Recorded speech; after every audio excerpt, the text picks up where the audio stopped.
ప్రస్తుతం జగన్మోహన్ రెడ్డి గారు బెంగళూరు ప్యాలెస్లో ఉన్నారు. అయితే ఒక 10 రోజుల తర్వాత 15 రోజుల తర్వాత ఖచ్చితంగా జనంలోకి రావాలి, కార్యకర్తల్లో ధైర్యం నింపాలి, ఇటు ప్రభుత్వానికి వ్యతిరేకంగా పోరాడాలి, ప్రభుత్వానికి ప్రజలకు మధ్య ఒక వారధిగా పనిచేయాలి.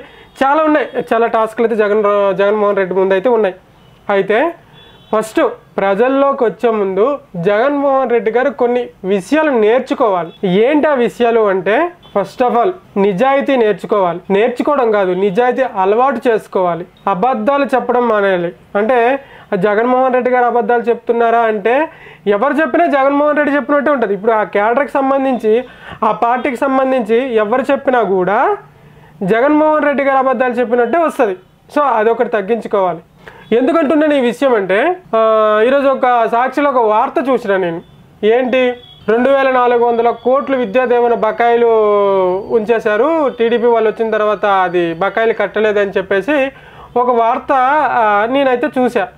అది చూసిన తర్వాత నాకు ఎంత కోపం వచ్చిందంటే, మినిమం కామన్ సెన్స్ ఉన్న ఎవడైనా కూడా అది ఎవరు పెట్టారు బకాయిలు, జనరల్గా మాట్లాడుకుందాం, అది ఎవరు పెట్టారు బకాయిలు?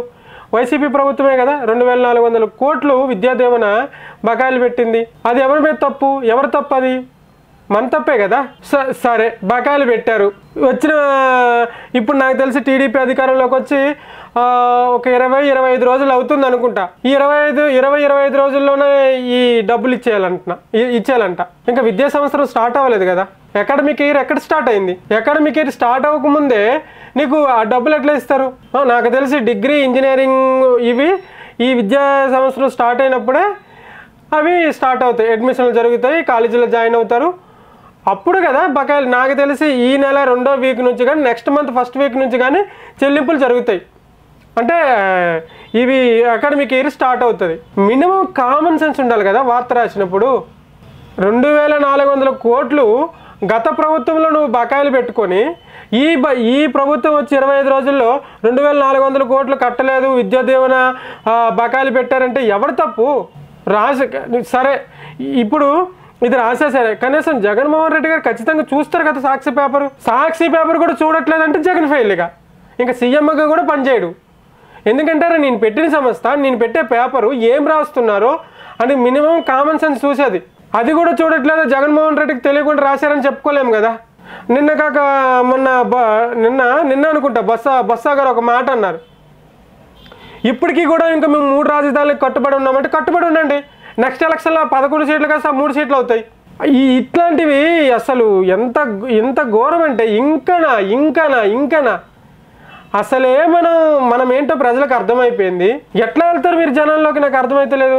ఇట్లా ఇన్ని తప్పులు పెట్టుకొని అంటే, మనకి అసెంబ్లీలో ఎట్లనో ప్రతిపక్షం లేదు, అది పక్కన పెట్టండి. కానీ ఇప్పుడు ఆంధ్రప్రదేశ్కు ఉన్నటువంటి సిచ్యువేషన్ బట్టి ప్రతిపక్షం మీరే అనుకోవాలి కదా, తప్పదు. ఎందుకంటే ఆల్టర్నేట్ పార్టీ ఏం లేదు అంత బలంగా. ఎంత బలంగా ఉందంటే మన పార్టీ కదా. సో అప్పుడు ఏం చేయాలి? ప్రతిపక్షంలో ఉన్నప్పుడు జనాల విశ్వసనీయతను పోగు చేసుకోవాలి. జనాల తరపున పోరాడాలంటే మనం నిజాయితీగా ఉండాలి, అబద్ధపు ప్రచారాలు మానుకోవాలి. ఇప్పుడు నువ్వు జనం తరపున ఏం కొట్లాడతావు? ఇప్పుడు నాలంటే ఒక ప్రశ్న వేస్తాడు, అరే నువ్వు 2400 కోట్లు బకాయిలు చెల్లించలేదన్నావు కదా, బకాయిలు పెట్టినట్టు ఎవడరా అని చెప్తే ఏం సమాధానం చెప్తాం?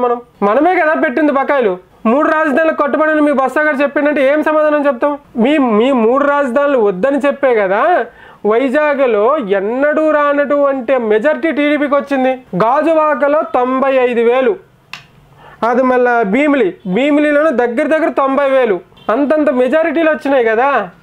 మాకు వద్దురా బాబు, మాకు రాజధాని వద్దు, మాకు 4 కంపెనీలు తేయండి, మాకు ల్యాండ్ ఆర్డర్ కాపాడండి, మాకు ప్రశాంతత కావాలి, ఒక 4 కంపెనీలు తెస్తే మేము ఇక్కడ ఉద్యోగాలు చేసుకుంటాం రా బాబు అని చెప్పేసి వైజాగ్లో మీకు అంత నీట్గా చెప్పారు కదా ఎలక్షన్ మూమెంట్లో 11 సీట్లు ఇచ్చి. ఇంకా మేము 3 రాజధానులకే కట్టుబడి ఉన్నామంటే ఇప్పుడు నాకు తెలిసి బాబు గారు ఈ రాజధానిని 5 సంవత్సరాల్లో ఒక 70%, 80%, 90% కడతారో, లేకపోతే పూర్తి కడతారో అనుకుందాం. మళ్ళీ ఒక 5 సంవత్సరాలు పోతే మళ్ళీ నువ్వు అధికారంలోకి వస్తే మళ్ళీ ఈ రాజధాని కూల్చేసి మళ్ళీ 3 రాజధానులు అంటావా? అంటే అదే కదా ప్రజలకు చెప్తుంది నువ్వు. అంటే ఇప్పుడు ఒక అమరావతి రాజధాని అయిపోయినా మళ్ళీ 5 సంవత్సరాల తర్వాత పొరపాటున టీడీపీ పైన వ్యతిరేకత ఎక్కువ వచ్చి మళ్ళీ వైసీపీని మళ్ళీ ఎన్నుకుంటే మళ్ళీ అమరావతిని కూల్చేసి మళ్ళీ 3 రాజధానులు పెడతామని చెప్తున్నారు ఇంకన్నట్టు ప్రజలకి. సో ఇలాంటివి మరి ఇలాంటివి తగ్గించుకోవాలి. నేను ఒక సలహా ఇస్తున్నా, అది మీరు తీసుకోండి తీసుకుపోండి, అది మీ కర్మ. నేనేమంటున్నంటే, ఎందుకంటే అంతో ఇంతో మా శాసనసభలో లేకపోయినా ప్రజల తరపున ప్రతిపక్షంగా మనం నిలబడ్డాం కాబట్టి ప్రజల విశ్వసనీయతను కాపాడుకోవాలి. ప్రజల తరపున పోరాడాలంటే మనం కొంచెం నిజాయితీగా ఉండాలి. అబద్ధపు ప్రచారాలు తగ్గించుకోవాలి.